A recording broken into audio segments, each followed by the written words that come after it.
Andy, my dude, have you heard of the magical website builder known as Squarespace? Ugh, not another Squarespace ad. I feel like every podcast is sponsored by them. Hey, don't knock it till you try it. Yes, okay, it is overhyped, but actually it lives up to the hype.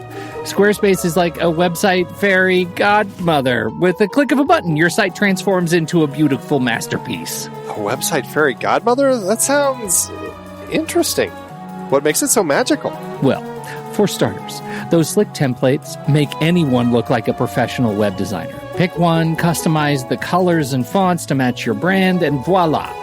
Plus, the drag-and-drop fluid engine is so easy, your grandma could build a site on Squarespace. Well, she did knit me a lovely scarf last Christmas.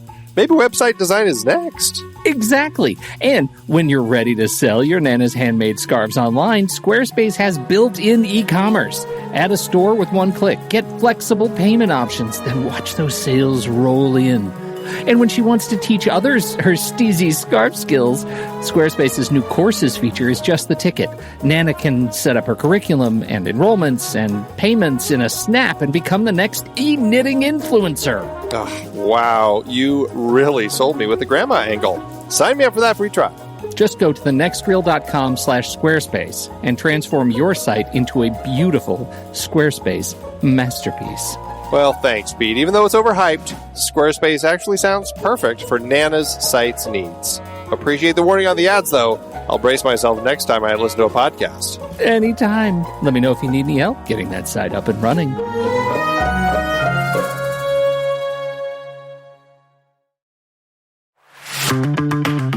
It's hard to believe that we've been having in-depth weekly conversations about movies since 2011. So many great conversations over the years about so many great movies. All that said, producing this show week after week requires a ton of work behind the scenes. Becoming a Next Reel member gives you access to all sorts of additional and exclusive content. Plus, you're helping us keep the lights on.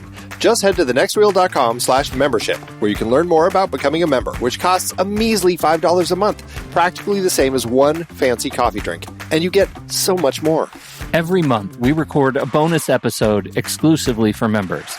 Those episodes cover movies from whatever series we're covering at the moment, or add to previous series. Some movies we've covered that only members get to hear us discuss include The Blues Brothers, The Russia House, Naked Lunch, Independence Day, The Hot Rock, and Relic, the better one. Plus, members get to vote on what we're going to discuss for those episodes. We also record additional pre- and post-show content in regular episodes that only members get to hear. Like conversations about similarly themed movies. And answering listener questions from our live member chat. Speaking of our live member chat, we record almost all of our episodes in Discord, where members can chat right along with us live. Members get access to other members-only channels in our Discord community as well. On top of all that, members get all episodes a full week earlier than everyone else in a private Next Reel feed just for them that includes all the shows in the Next Reel family. The Next Reel, the Film Board, movies we like, Sitting in the Dark, and more new projects on the way. To top it all off, members don't have to listen to ads. We've already eliminated those annoying, dynamically inserted ads that, let's face it, we all hated. We are listening to you. We love podcasting for a living, and those ads help to pay the bills. Now, we're counting on you, dear listener. We promise. We aren't going back to those terrible, dynamically inserted ads that don't relate to us at all. All we ask is that you consider supporting the Next Reel family of podcasts with a membership. Again, it's $5 per month or $55 per year. Just head to thenextreel.com/membership. thenextreel.com/membership. Get your access to early, ad-free episodes with bonus content, member bonus episodes, and access to member channels and live streams in Discord by signing up today.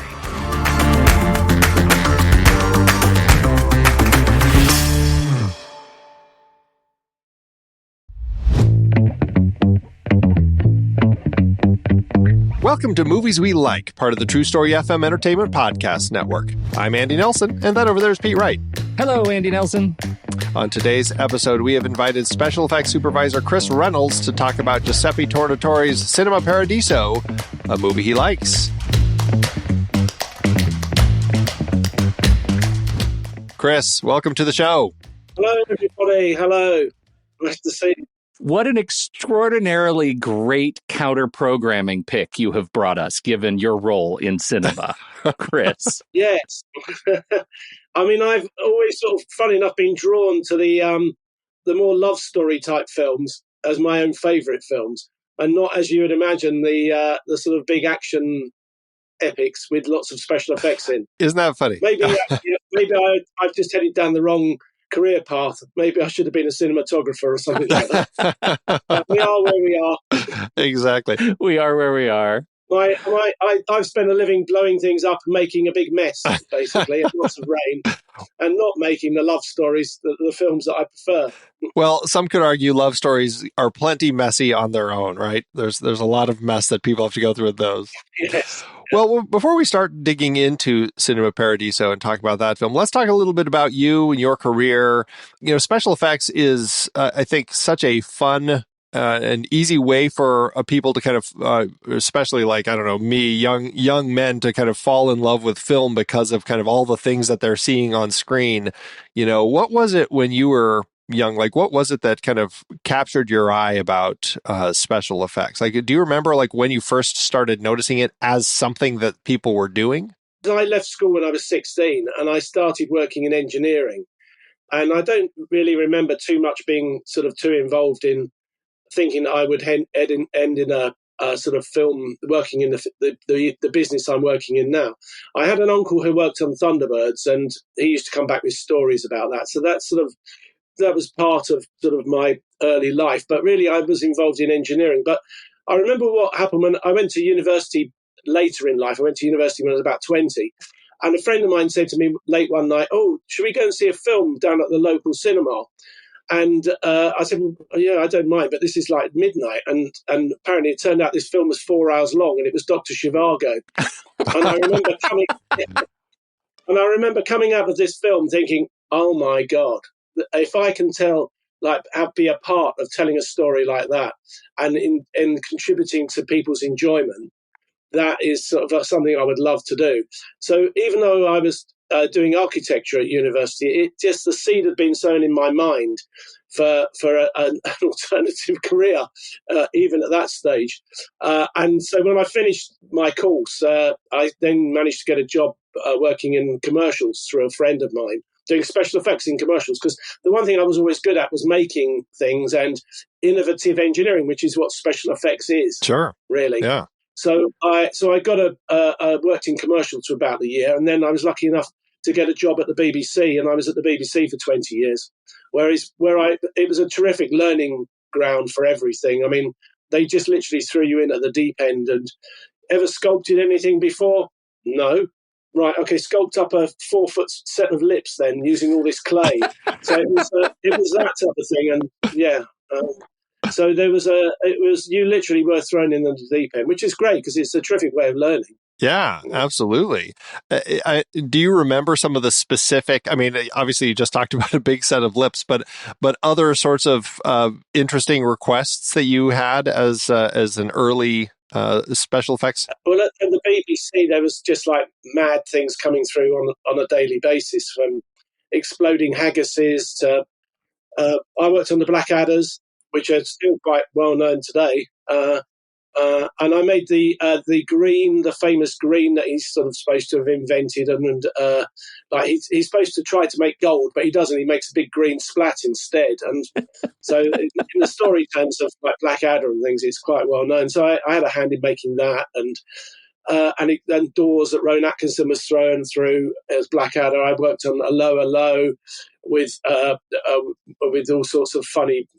Bells that dropped over people's heads, giant bells that were dropped over people's heads, and then the classic sort of like machine gun hits and anything like that.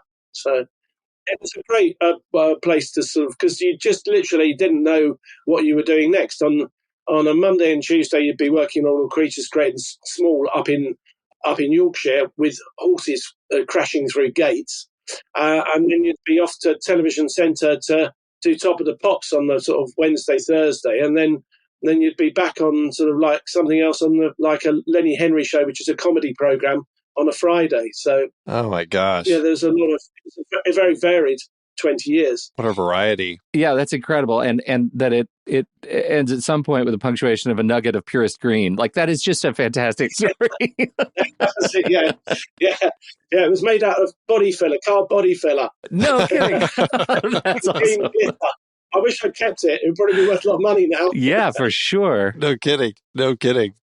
Now, obviously, one of the key things in the world of effects, I mean, not all effects, but one of the key things that people are always so careful with is safety, and doing it in a safe way. Obviously, you can blow things up and just blow it up, but then the whole idea of going into effects in a way where people can be interacting with it in a safe way, like, I mean, that's such a critical part of this whole process. I mean, is that kind of a whole other sort of learning curve in figuring out, okay, we can blow this up, but what elements do we need to do to incorporate into that to make sure that it's safe? Well, everything needs to be planned, really. I mean, we've just been working on a Disney job. A lot of the things that we do nowadays are the HETV, high-end TV work. And this is tells the story of the Price sisters. It's set in the 1970s in the IRA period, the rise of the IRA. So it's the troubles in Northern Ireland. And we've had various shoot-ups on that. And one particular shoot-up was in a paint factory. So it all needs to be planned out how you do it, really. So you figure that the artist is standing here, and therefore these tins of paint need to be done on air because it's an air system where you're just literally blowing, using compressed air, paint into the air. You can get artists relatively close to that, but anything where you've got sparks or bits of more heavyweight debris need to be pushed further away from artists or stunts. So, I mean, stunts, you can get closer to some of that stuff, but artists, you have to be so careful about what's around them. And it offers its challenges, because no shoot-up scene is ever the same. There's one may be in a warehouse, and one may be in a paint factory, and one may be on the street. So, plus what they're wearing, obviously, that factors into it. Yeah. And that is the brilliant thing about our whole business, really, that I mean, I've been doing this 40 years now, and virtually every single day is different. I mean, that's what's lovely. You've got unique challenges all the same, all the time.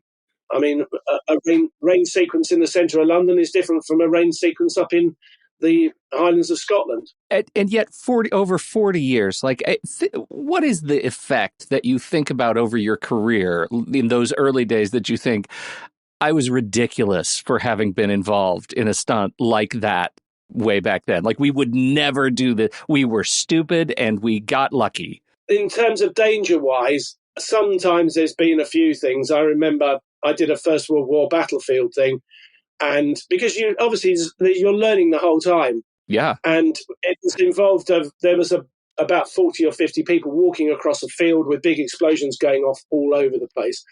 I mean, we'd labelled where all the explosions were, and we told everybody to avoid where they all were.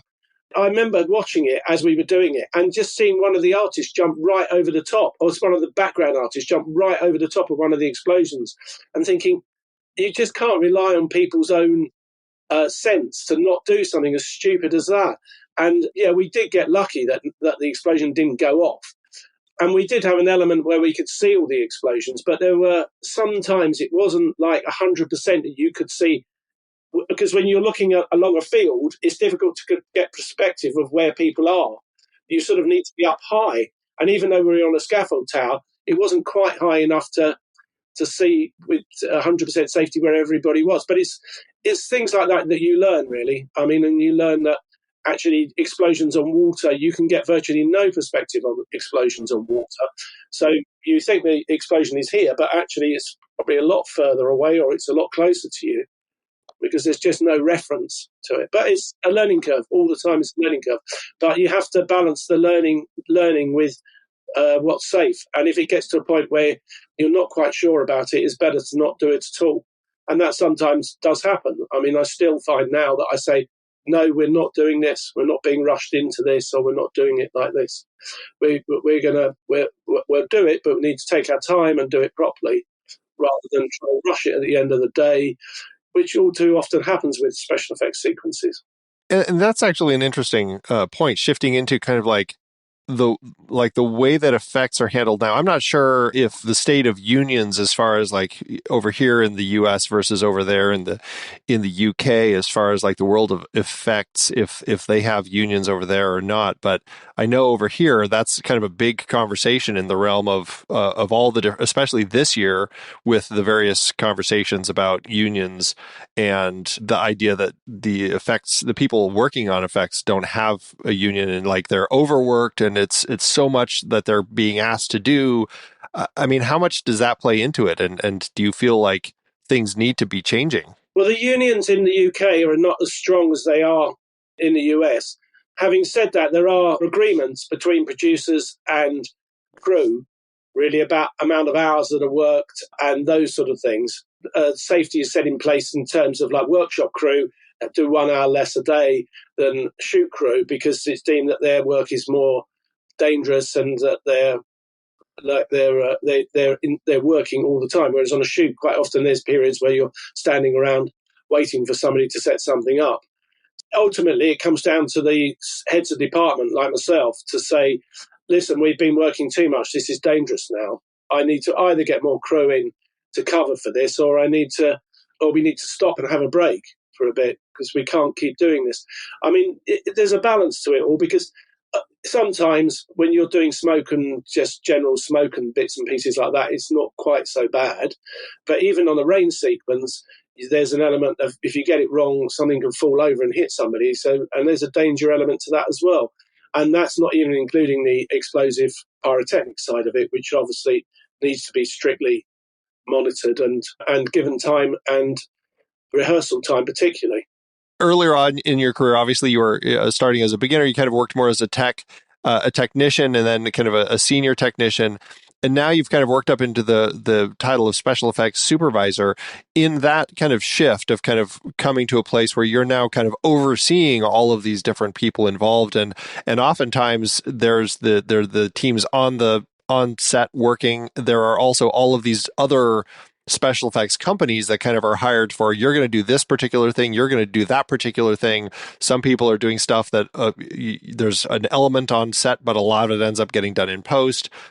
As the supervisor, like juggling all of those different things, I mean, at what point do you start having these conversations in the process of a project, and kind of how do you find that you're like managing all of that to make sure that for the director and the filmmakers that the vision that they have is able to be told in the best way? I mean, sometimes with the special effects side of it, some of it is very simple. Some jobs are very simple. Other jobs need a lot of talking about, really, because there's such a crossover now between who's doing what, where and when.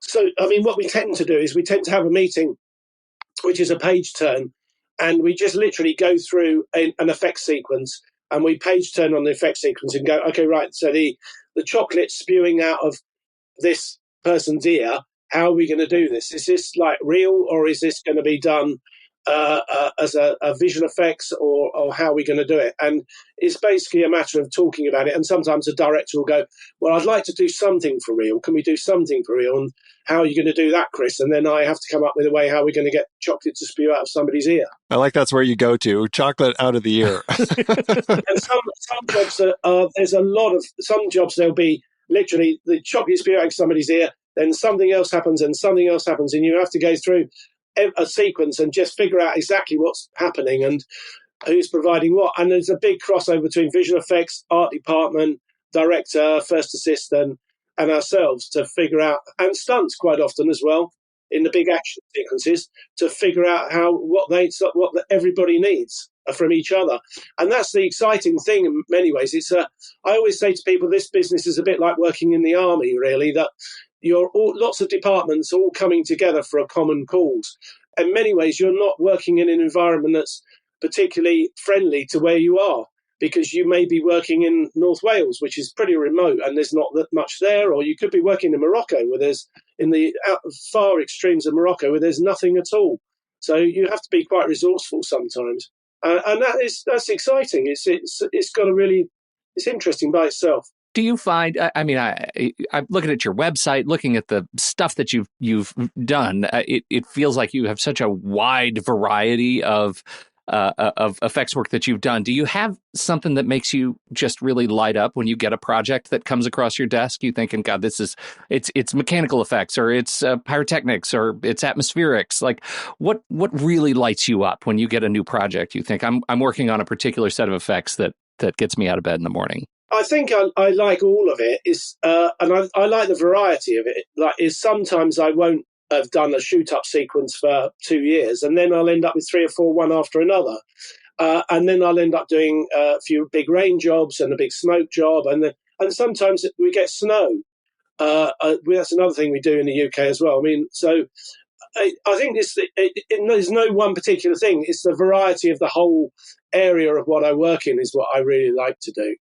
I think, in all honesty, probably some of the most interesting jobs I've done have been jobs involving like battlefield sequences. I worked on a job called Centurion, where there was a lot of fighting in that film, and there was bigger crossovers with visual effects, figuring out who's doing what and what's happening here, and all those particular things. So, and that was where it involved exactly what I was just telling you, a page turn.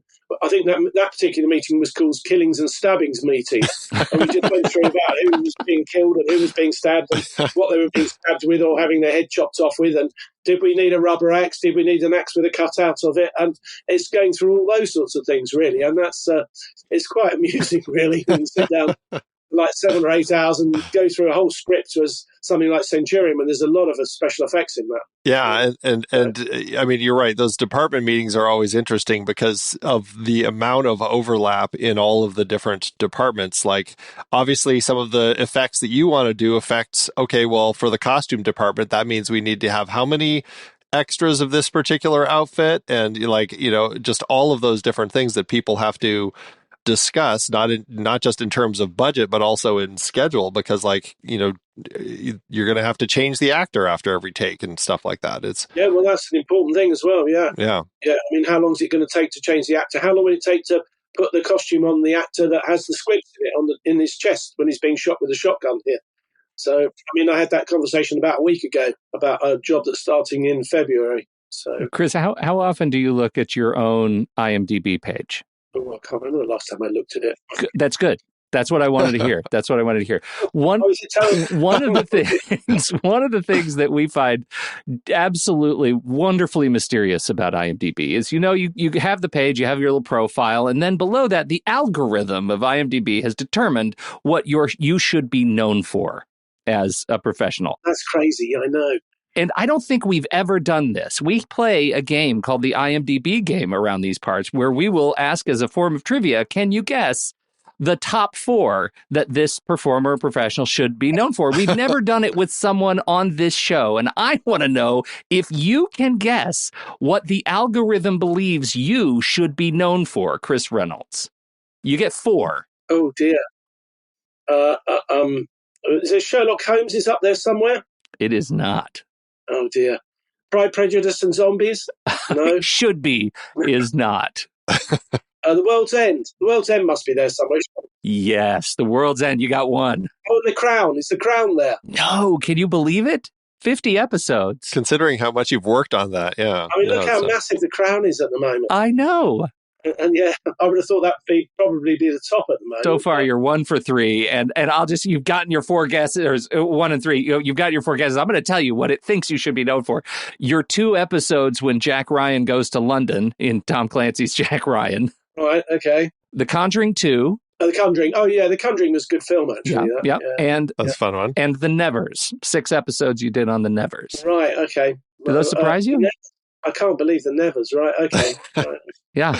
It's always a guessing game with that. It's a mystery, some of these things. It really is. It is one of our very favorite movies around these parties, The World's End, though, the Edgar Wright, the work he did with Edgar Wright. Yeah, it was a good film, that one was. It came out well in the end. Yeah, I think it did. Do you have any? I mean, it's been I did 71 as well. Have you seen, I would have thought 71 might be up there. Have you ever seen 71? No. It's a really good film. Another film about the IRA, funny enough, about the Troubles, set in the Troubles. It was made on a pretty low budget, but it's actually a very good film. And there was a lot of special effects on it with burning cars and all sorts of things happening. It tells the story of a young British soldier who gets caught in a riot behind the lines in a riot, and he tries to escape. He's being chased by members of the RA, and it's about his story trying to get back to the lines, and then seeing some pretty underhanded things that the British Special Services were doing over there as well. It's a really interesting film. It's a good film. Looks interesting. Yeah. Yeah, I'll have to check that one out. Definitely get that on the watch list. It's definitely worth a watch. Definitely worth a watch. Yeah, definitely. I think that, kind of speaks to, in our having a kind of a conversation with you before we started, you talked about some of your favorites that kind of inspired you in this world, things like Battle of Britain and Battle of Waterloo and things like that. Yeah. Obviously, like these are films that it's all about war, and so by nature of the film, it's just like in Battle of Britain. I mean, so much of that is flying around and all of the dogfights that they're having, and just all of the different explosions, on the ground as planes are flying over. Amazing model sequences in it as well, of course. Yeah, visual effects didn't exist, so everything had to be done physically. Yeah, I watched it last night. I wish I had a better copy to watch, so it wasn't very clean, so I couldn't really tell, like in a lot of the flying sequences, or like, am I looking at models, or are these, I mean, oftentimes you can tell when it's real planes, but when some of the specific explosions in the sky and stuff. Yeah, the crashing sequences and crashing in the sea and things like that. I mean, it's actually quite difficult to tell. I've played some of those clips a dozen times, and eventually I thought that's definitely a model, but some of it still stands a good test of time. Really. Oh yeah, it really does. I mean, just solid work.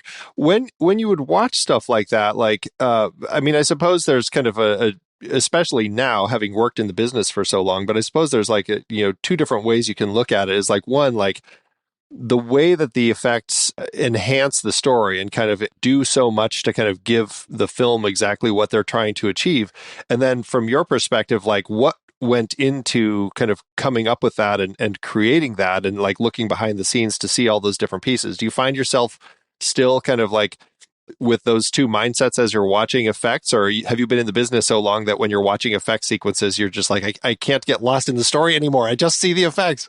No, I think I still watch the story. Yeah. But then there's every now and then there's a clip that I'll look at and go, that's clever. How did they do that? I mean, one that springs to mind in Battle of Britain is, of course, the Spitfire coming across the field on fire. And it comes across the field towards the camera, then blows up and then carries on fire. And I mean, I've played that several times, and I'm convinced that's a full-size mock-up of a Spitfire or a Hurricane. And it's all, because when you look at it on fire later, you can see it's been made out of bits of plywood and bits of ordinary, the way a set construction would have built it. Yeah. So in the early stages, before it actually explodes and catches light, it looks like a real aircraft. So I do look at things and think, yes, how did they do that? And not just old films. I mean, Fury, the film was out recently, is a great film for the tank battle film. The explosions on the tanks are so terrific, and all the frenzy of war, the way it all cuts together. I think that's what makes it so good on that particular sequence with the tank battle, is the way the cutting together and the speed of the cutting, and then of course the special effects enhance it all as well. Yeah, very much, and I think there's a lot of, I suppose, as kind of a person working in visual effects, when you're working on that sort of project, trying to make the effects realistic in the scope of the story that you're telling. World War II tanks, we want to make sure that everything feels realistic in this scope, maybe a little bigger than, it's okay to be a little bigger in the scope of, it's a movie, we're telling the story, want it to be exciting and everything still. But obviously that's a lot different than when you get to be a little more fantastical and you're dealing with dragons or aliens or things like that. And you get to kind of really change things up. Do you revel in kind of jumping into those sorts of stories because it does allow you to do something a little more outside the box, I suppose you could say? I love it when it goes different, really.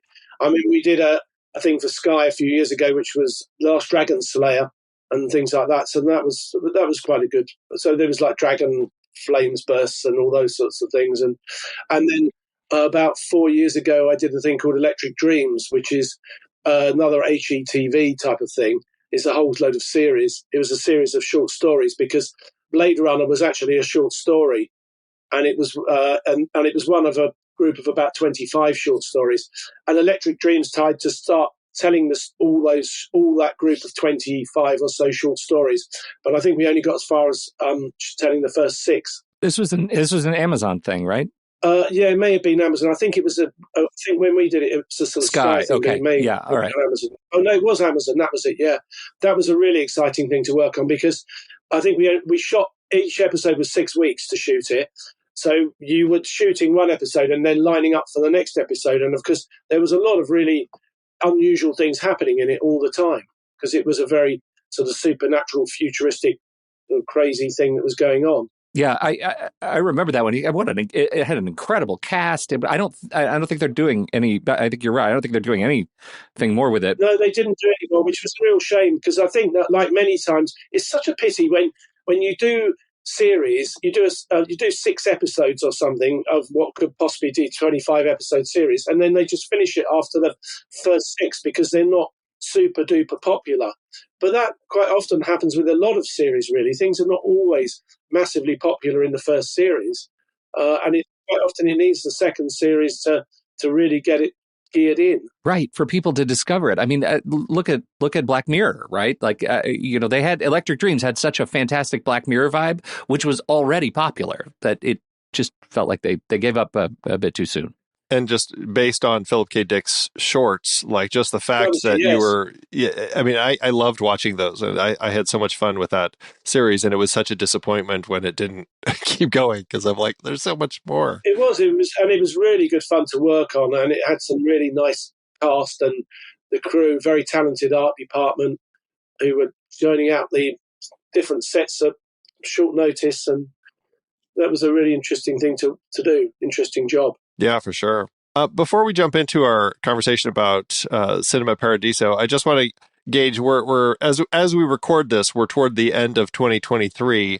What films from this past year stand out to you as like the films that really kind of set a high mark in the world of visual effects? Do you have any particular favorites that you've seen this year?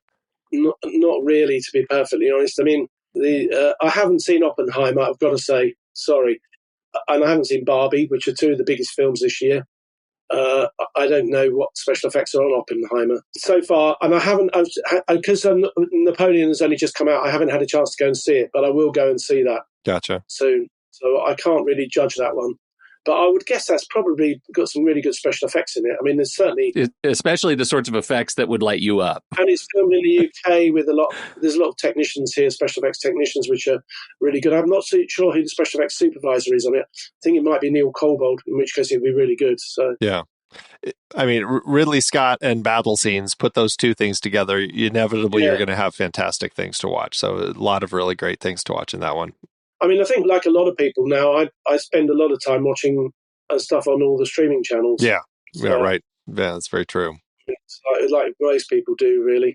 So, there's a glut of content. It's hard to choose these days.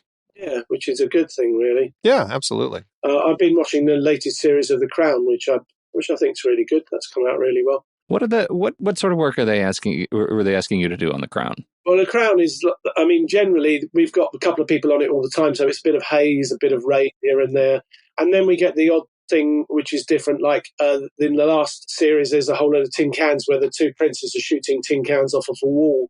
So we had to build a false wall top and with air rigs to blow tin cans in the air so that you could have artists at the same time delivering lines where there's aluminium tins flying around and quickly resettable as well. So, I mean, that was just one gag in the last series. There's probably several others, but there's a lot of, it keeps us fairly busy, even though it's not obvious what the special effects are in it, really. Yeah, I see, like, there's a lot of that sort of, when you look at the lineup of projects that you've worked on, there's a lot of that probably, like, Victoria and Abdul. I'm like, oh, okay, well, it's probably, like, weather effects somewhere in there, things like that, that really kind of ties in. But, and other stuff, too, but I just, like, there is a lot of, I think that's what's kind of so interesting about the world of visual effects, is, like, it's not just special effects. War of the Worlds and things, there's not just like the big aliens or wars. It's all of these little things. Yeah, it covers everything from a bit of haze, rain, physical effects, mechanical rigs, sometimes really unusual mechanical rigs to do all sorts of bits and pieces. Yeah, right. Well, we should talk about all the unusual mechanical rigs in Cinema Paradiso, am I right? In another time and another place, there was an enchanted village where the young and the young at heart shared their joys and dreams.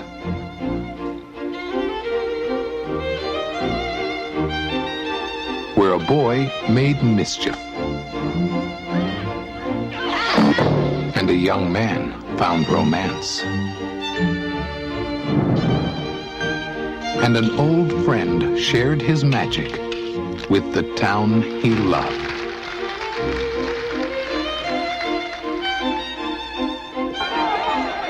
Every Saturday night they came to share the fantasy. They came for the thrills and the chills, the passion, the laughter, and all the kisses you never saw.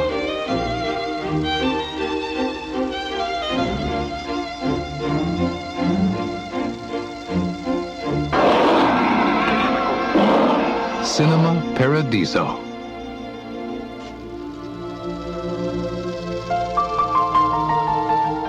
Winner Special Jury Prize, Cannes Film Festival. Count on the visual effects supervisor to bring just something really bombastic to the show. I'll tell you, the flame sequence in it, where the Alfredo is Yes. caught in the burning cinema, is not particularly well done. It doesn't spoil the film. The film is a brilliant, brilliant film.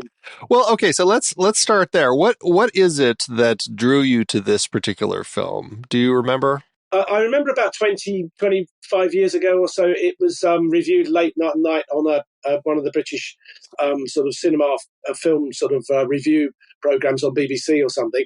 And I didn't see it being reviewed, but I just remember them saying it was a good film. And then about 2 or 3 years ago, I was flicking through Amazon, I think it was, and I suddenly saw it come up. So I thought, oh, well, maybe I'll play that film. And I played it, and it's an amazing film. It's one of those films that's difficult to actually say straight away what the story is, because there's so many different bits to the story going through the whole film. On the one hand, it's a story about a successful film director who suddenly finds out late one night when he's in Rome that an old friend of his from his village where he grew up has died, and he then goes back in his mind and imagines when he was an 8 or 9 year old boy in the village in Sicily about his friendship and his love of the cinema with the local film projectionist, a guy called Alfredo. And it's Alfredo that you find out has died. The story goes through Toto, who is the young boy, and his story as he's growing up and his love of the cinema. Alfredo then has an accident in the projectionist booth, because Alfredo is the local cinema projectionist, and he's blind. And then Toto takes over the cinema projectionist job and runs it. And then it then leads into him having the love story of him and a local girl, and it mixes in with the local village life and all the scenery around the local village and all the characters in the village all going to the cinema, and all the films in the cinema. It's got some brilliant images in it and a great story running through it as well. That's I think the thing that I find so kind of magical about it. I mean, it is really about this young kid and finding this passion at such a young age for cinema, and the joy of not just watching the movies, but really kind of like he's always been kind of, I mean, as a kid interested in the behind the scenes, but in the world of the village, that really means the projectionist and the booth and the idea of like cutting scenes out when the priest doesn't want certain scenes included and all of that sort of stuff. That of course, is quite an important part of the story. Yeah. But you never really find that out until the end. Exactly. Right. That the priest has the scenes cut out, the kissing scenes cut out right. Of the films, because he doesn't think that the villagers should be watching these films with kissing scenes in them. Right. Too pornographic. Yeah. Too pornographic, yeah. And then, of course, as the film goes on, that's almost the final ending of the film, is where you suddenly, Alfredo's widow gives Toto an old film reel, which he then plays, and in it is all those kissing clips. played with the music of Morricone's amazing music over it all, which is just like it's. I mean, it's probably one of the best film endings ever. And such a celebration of not just cinema, but just like it's all clips of like passion and love. And so it really becomes like this love for the passion, really. And that's, I think, what makes that final, watching that final montage just so magical, because it really kind of celebrates that. And the other bit I liked about it as well is because during most of the early part of the film, because apart from the very opening sequence, Toto is a poor a boy whose father was killed in the war, and his mother's struggling to bring him up. And it's about him finding an escapism, which was the cinema in the local village. But then right at the end, when that clip is played at the end, you see Toto going into the film production company in Rome and handing the film to a projectionist, asking him to play it, and people coming up to him and going, "Oh, your new film is wonderful. It's been everybody's pleased with your new film. We want to release it early and everything." And he's sort of semi-dismissive because he wants to go and walks down the corridor to go and see the film being played in the screening theatre. So, and then you see that he's successful, and it's just like, wow, he's successful. He showed everybody. That's a wonderful thing as well. I mean, it's a poor boy becomes good. That's right. So there's so many aspects to the stories in the film. You know what I think I found watching it last night that hit me for the first time in a long time is that it's not just about love of film. It's about love of mechanical film. And I think that dates the movie really positively for me, that the nostalgia trip is these guys love touching film. Right. They love touching and cutting. And that to me is like that visceral satisfaction of watching them turn the knobs and open and shut and re-spool the film and all of those things. Him sitting in front of the candle in his house, like, looking at each of the frames that were cut. There's some lovely bits of cinematography in it as well, with just bits like where he's looking at the film in front of the candle. He can't even afford oil lamps or anything. They have a candle. And then the sequence, as they realize what a gift film is to the community, that they known all along, but they return that gift by just adjusting the mirror and projecting the film onto the building across the square. It is just all the local villagers all come out in the square to watch it being projected, and they sit the way that's shot, the way that everybody stands in a perfect square as if they're in a theater, right? They all line up perfectly. Visually, it's just incredibly touching. And then Toto turns around to sit with a big grin on his face to Alfredo to say, "That's brilliant, Alfredo." And because we got to also mention how amazing the young Toto is in the film. I mean, I can't remember. Hang on, this is where you need to. Salvatore Cassio? Yeah, Salvatore Cassio. Yeah, he apparently he grew up. He lived very close to the actual village it was filmed in, and he was given the part because he looked so good. But he's just so brilliant playing all the roles as a child actor. You never really think this is a child actor doing these bits. It's all so natural. His look round and all his looks, everything is.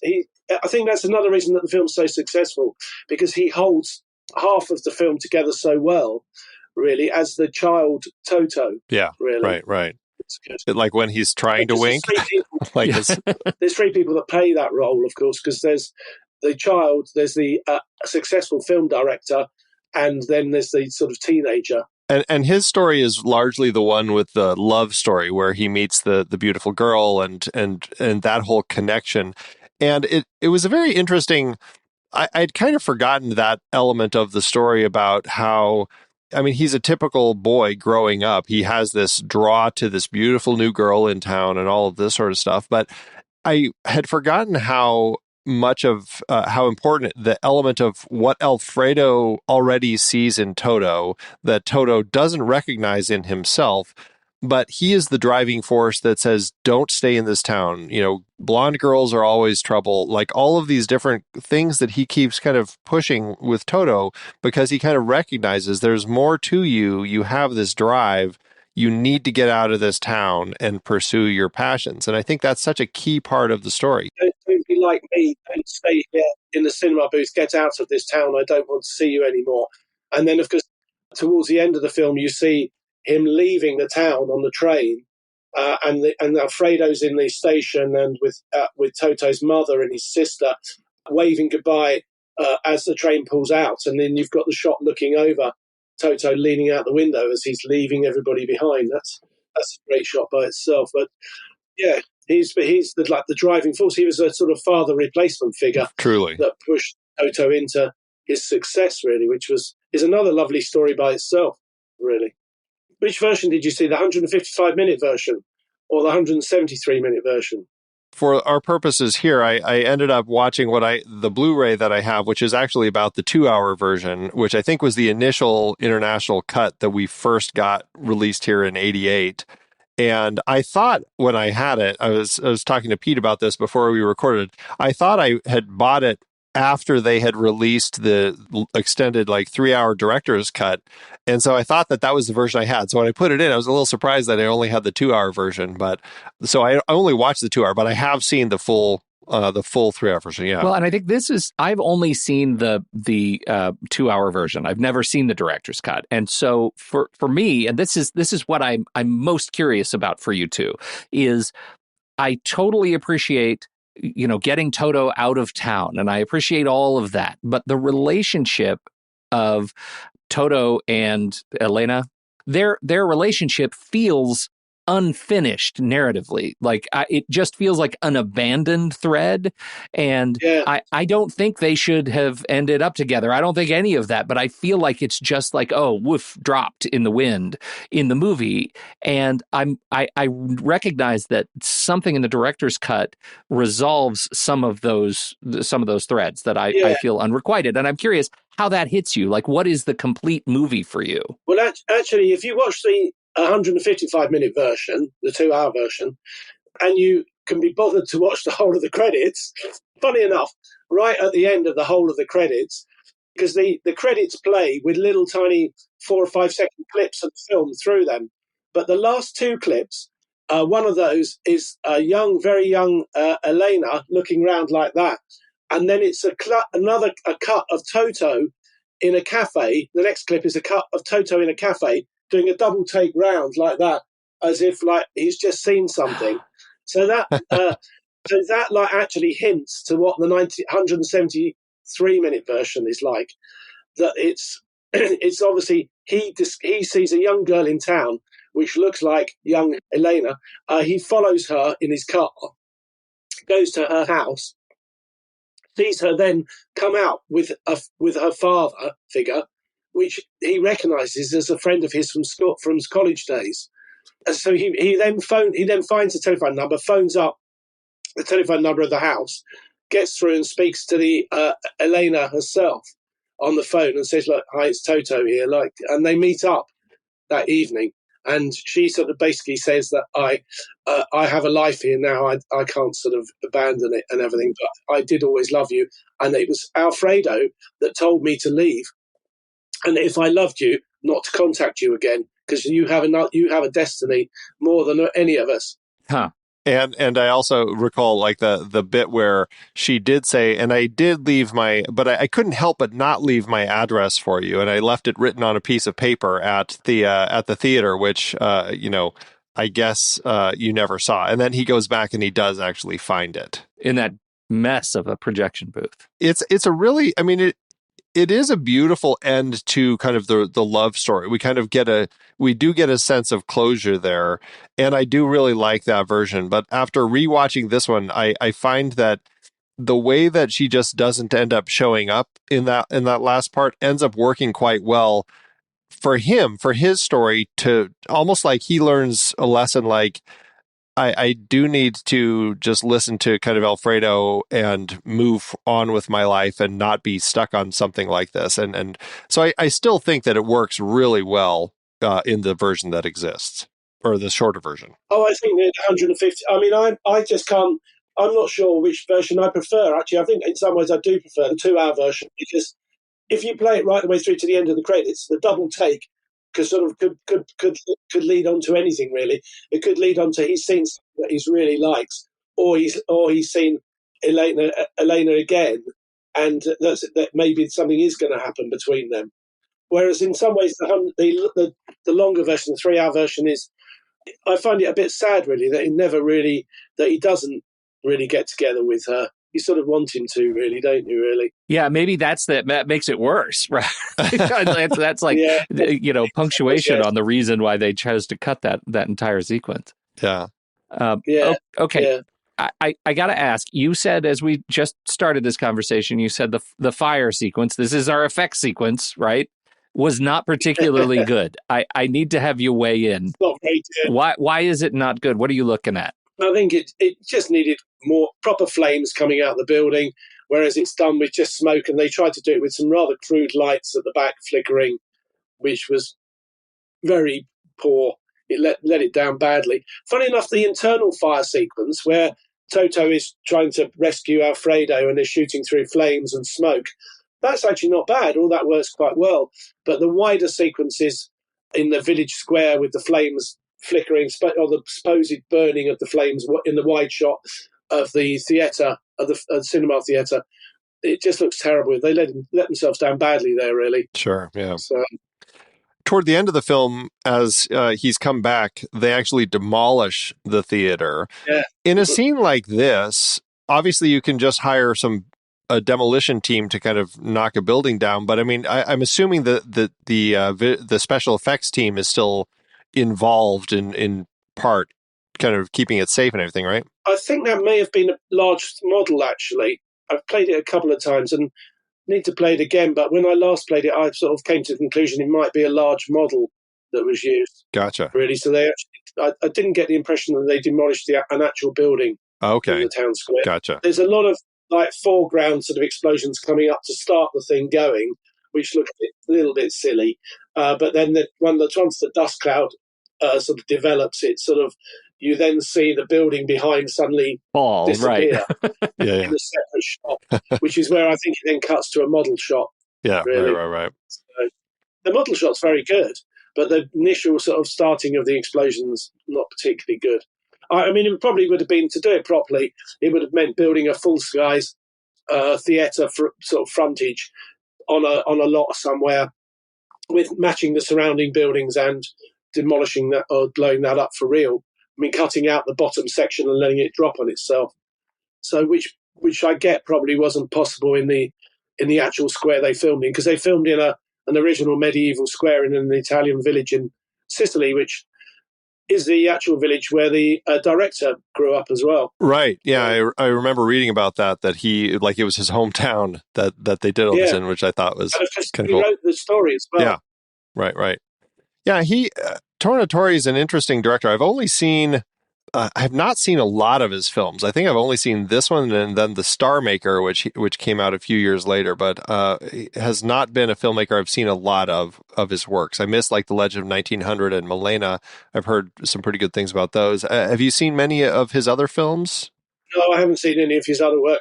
I mean, I think this sometimes it's like when you have a director who really believes in something close to their heart. I mean, it's probably based slightly on when he was younger himself in that It town. has that feeling for sure, yeah. With the local cinema and his love of it all. And sometimes you get the best stories when they're written from the heart, don't you, really?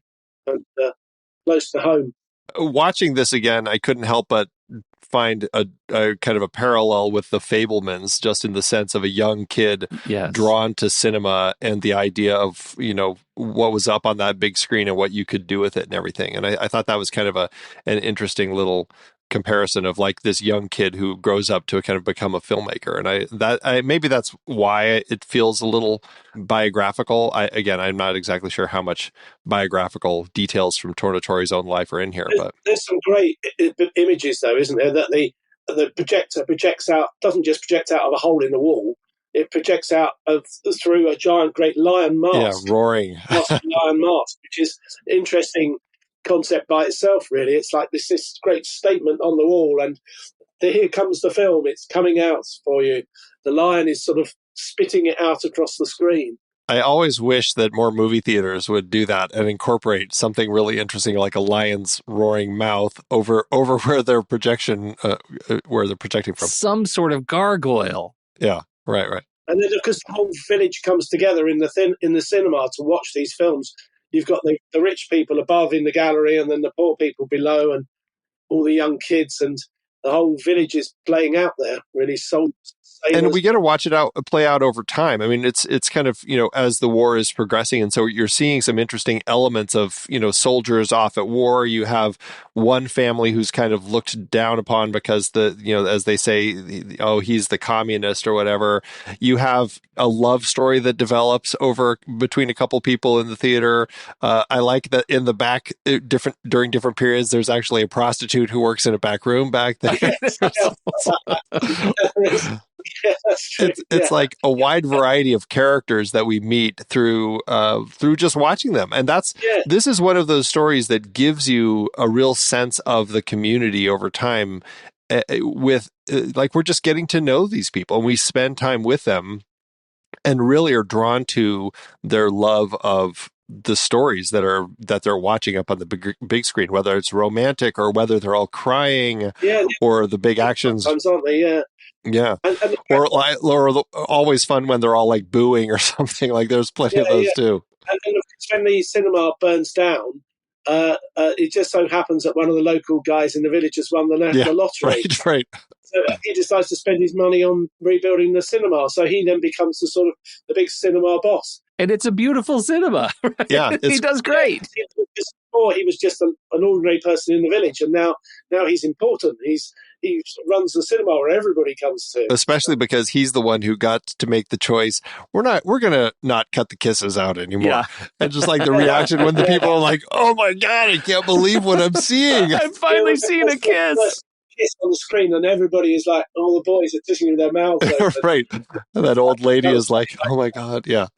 No, it's very fun to watch. Well, and what a wonderful, again, the nostalgia trip about the mechanics of film presentation when they have to exchange reels back and forth by bike as the movies are playing between two theaters. I must say, I do miss sort of not having film cameras on jobs any longer. I used to, even though I didn't work in the camera team, I used to love seeing the reels being changed and then reloading the magazines in the bags, and it was that whole process of it all, really. And the clapperboard, we still use the clapperboards, but and then it just had more of a real meaning then each take, because the film was rolling through. It was so deliberate. You cut the cameras, shoot something, and then at the end of the day, they take the memory cards out and download them in a van somewhere, and somebody sits there for 3 hours while they download everything. So it's not quite the same really any longer. Not really. Yeah, it feels like the stakes were higher. Yeah, backing up the negatives and sending them off the runner into the film processing labs. We also get the kind of the evolving history of film, which some people may not know too much about, but the idea that in the early days of film, it was like a silver nitrate, and it was very flammable. It was incredibly flammable, and you had to be super careful. And we kind of get that evolution shown in the film, because there's that part where he's holding up a strip of film with a flame under it, trying to show Alfredo, look. Yeah, and people couldn't believe it. It wasn't flammable anymore. Yeah. And because Alfredo is sort of wishing that had been around when he had his accident. Exactly. So, yeah. Because it's ironic that really the village projectionist becomes blind and can't see anything that he's projecting anymore. In fact, in the 3-hour version, when Elena goes up to see Alfredo in the booth, Alfredo's sitting there at the projector with the film playing and just going through, and she's talking to him, and that's when he's telling her, leave Toto by himself. He has destiny, and Alfredo can't even see the film. He's just sitting there listening to the film run through the projector, which is a sad image, really. It is, but I liked the way that it's almost like this hint of like this magical realism that they play with him at some points, like when he's sitting there, and this is after he's already blind, but he's just like, the film's out of focus. And of course it was. It's like, okay. And Toto's like, how did you know? What's going on? Yeah. Very fun. Beautiful. Yeah. Love letter. It really is a love letter to film. And I think that's one of the things that I think has just connected people to it for such a long time. And it's not just a film. It's just about like his message at the end, like make sure whatever you end up doing that you love it. And I think that is such a great message. And again, not just for people who are working in the film industry, but whatever it is you're doing, like find that passion in your life and stick with it. You're never going to be bored. You'll always be happy. And always be fulfilled as well. And fulfillment doesn't always come with money, although it is quite useful to have it sometimes. A useful tool. Can't help. I'm not going to turn it down. But actually, I go and do a few talks in schools here and there, if I manage to find the time. And that's some of the things I say when people are asking me about the business, what I love about the business. And it's just like that fulfillment of actually making something. I feel I'm making something that certainly with some of the stuff I've done, hopefully will be seen in 100 years' time still. People will still be looking back at it, really. If you look at a lot of films, some of them, films like Ben-Hur, which is, I'm not sure how old that is now. It must be coming up for 75 years. Yeah, it's 59, so... Still a good watch, yeah. It's still... Yeah, and again, just how big, especially like those Cecil B. DeMille films, just so big. It's just really impressive, so... Andy, we love this movie. How did it do at award season? Did everybody else love it as much as we did? It was a much beloved film, 25 wins with 32 other nominations. And you have to remember at the time, like this was the short version of the movie. So people loved it just as much as they ended up loving the longer versions later. At the Oscars, this film won Best Foreign Language Film. At the David Di Donatello Awards, which is Italy's, essentially their Oscars, Tornatore was nominated for Best Director, but lost to Ermanno Olmi for The Legend of the Holy Drinker, which sounds like a great film. I need to see that one. It was nominated for Best Film, but also lost to The Legend of the Holy Drinker. Ennio Morricone's score won Best Music. It was nominated for Best Producer, but lost to Filiberto Bandini for Caro Gorbachev. And Pupella Maggio was nominated for Best Supporting Actress, but lost to Athena Cenci in Compagni di Scuola. Well, all right. Those are some sad losses at the Donatello Awards. Well, it just makes me... I really need to find The Legend of the Holy Drinker now. The Legend of the Holy Drinker. I feel like that's the one that's gonna... That's like the key that's going to unlock a lot of things for us in movies. Exactly. Is that we have to see that movie. How to do it at the box office? To make any money, this little tiny baby film?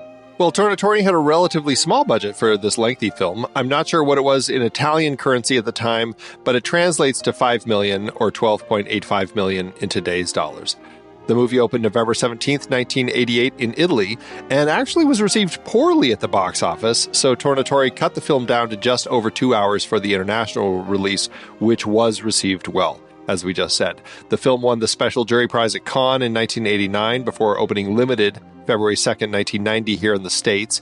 It maxed out at 124 screens its 13th week and did relatively well its theatrical run, going on to earn $12.4 million domestically and $3.4 million internationally, for a total gross of $40.5 million in today's dollars. That includes its director's cut re-release, it seems, but it just goes to show that it does have a draw for audiences. With such a long running time, though, the film lands with an adjusted profit per finished minute of just $160,000. Still, a success overall.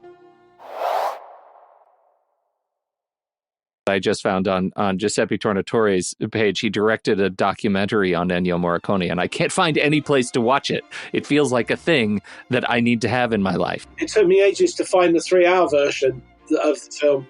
It's not very easy to find some of this stuff, really. Hard to track down some of these. Yeah. Frustrating. It's like a treasure hunt by itself. Yeah, right. It's like, I found it. Yes. Right, exactly. It's it. Yeah. He did, and Tornatore did work with Morricone until Morricone passed away. But Ennio Morricone, we've already talked about how great his music is, but just stunning. And then this was perhaps the only one that I've noted where his son actually comes in and does one of the themes, which I was like, oh, that's actually kind of interesting. And I haven't followed his son to see if he kind of continued in the composing world, but the music here is just... It's just top notch. If you took the film by itself, it's a terrific film anyway. And then with one of the best film scores ever overlaid over the whole top of it, it's like, yeah. That's why I think it makes it such a special film, really. Truly, truly, truly. Well, Chris, this has been such a fantastic conversation about your career and everything, and this fantastic film. Yeah, thank you so much. Do you have a place online where we should direct people to go check out and see what you're up to? I mean, I know they can look at your website to kind of check out your reel and everything. Sometimes I'm a bit wary because otherwise I just get so much post. I used to advertise a lot, and I've actually my website is actually quite out of date now because I haven't bothered updating it, to be perfectly honest, because I don't need to because I get the work anyway. And all I found was that I just get so much post, I just can't cope with it all.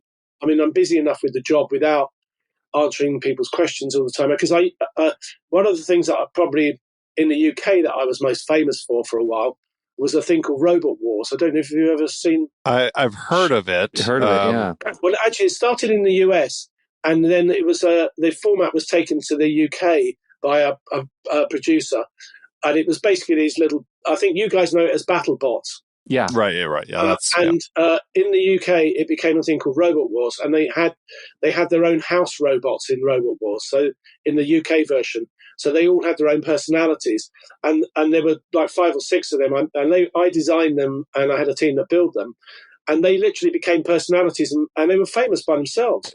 They were people. It was like people. They were on T-shirts, on bedspreads, on socks, boys' socks and slippers and shoes.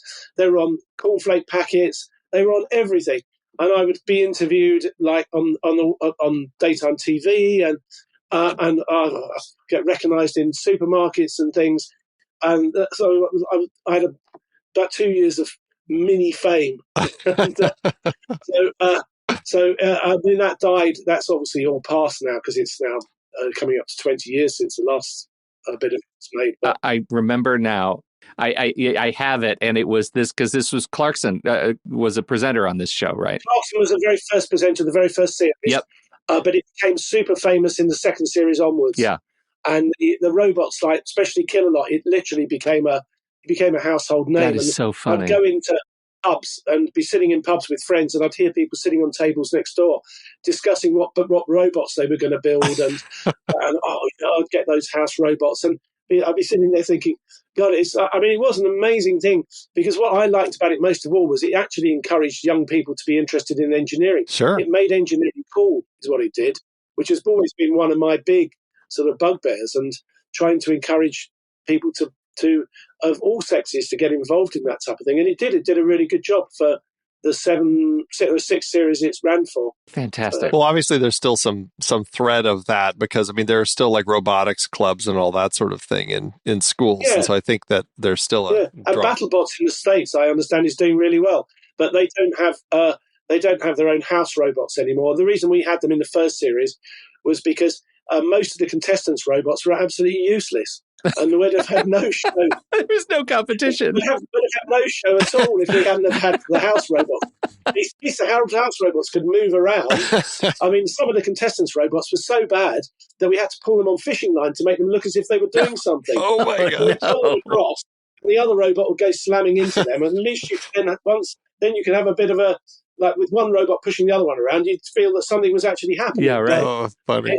It was dreadful in the first series. The Clarkson series was dreadful. It wasn't Clarkson's fault. It was just that people just weren't up to building 100-kilo robots that could drive around and slam axes into somebody else. So. Well, he needed to be busy blowing up cars, though. He had other things going on. So funny. Yeah, so funny. Yeah, we've progressed from there. So, oh my gosh.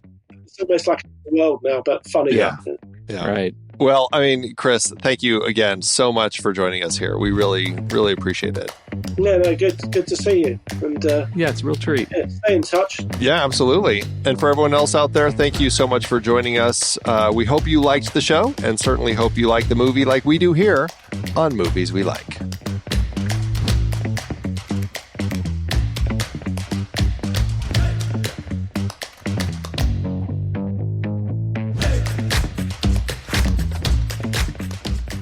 Movies We Like is a part of the True Story FM Entertainment Podcast Network. The music is Chonk Clap by Out of Flux. Find the show at truestory.fm and follow us on Facebook, Twitter, Instagram, Threads, and Letterboxd at The Next Reel. If your podcast app allows ratings and reviews, we certainly appreciate it if you could drop one in there for us. See you next time.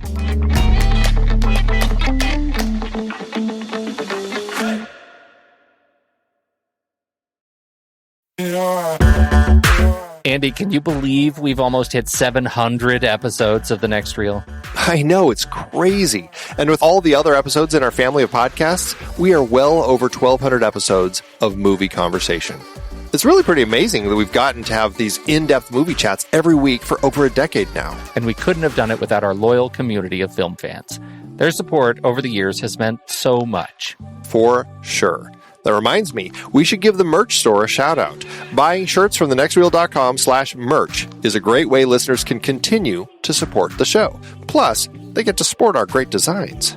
Absolutely. I think sometimes folks forget we have a variety of shirts, mugs, phone cases, and more available. In fact, a great place to start is with a shirt sporting the Next Reel's logo. We also have that classic Fast Times Spicoli Surf School tee, or the weirdly popular Rusty's European Tour shirt. The one from National Lampoon's European Vacation. Why is that so popular? Search me, but we have sold a ridiculous number of those. I guess there are a lot of Rustys taking trips to Europe? We're always adding new designs based on movies we've covered, like our brand new design for a streetcar named Desire, featuring a streetcar named Desire. So if you want to rep your love of TNR and films, head to thenextreel.com/merch. Every purchase helps us continue to have these weekly in-depth conversations. So visit thenextreel.com/merch today. And as always, thanks for listening and being a part of the Next Reel community. We've got lots more great movie chats coming your way. I love having these wonderful chats on movies we like with all these industry guests talking about some of their favorite movies. So many great conversations on that show about so many great movies. We have so much fun having these conversations, but producing the show week after week does require a lot of work behind the scenes. If you'd like to help support our efforts, one easy way is by using our Originals page when shopping for books and movies that we've covered. Your purchases made through our links give us a small commission at no extra cost to you and allow us to keep having these incredible conversations. The Originals page at thenextreel.com/originals links to the source material for all the adapted film discussions on the Next Reel's family of podcasts. Purchasing through our links supports the show. It's your one-stop shop for Amazon and Apple links where you can buy your copy of the original source material. Original material for movies we like, movies like Casino Royale, The Silent Partner, Never Let Me Go, Silver Linings Playbook, There Will Be Blood, based on Upton Sinclair's Oil. I believe it's Oil! Oh yeah, I forgot the exclamation point. Plus, by using those links to buy your next read, Apple and Amazon show us a little bit of love, which allows you to support our family of shows with minimal effort. thenextreel.com/originals. It's a great way to support the show and find your next page turner. That's right. Head over to thenextreel.com/originals to pick out your next read and dig in today.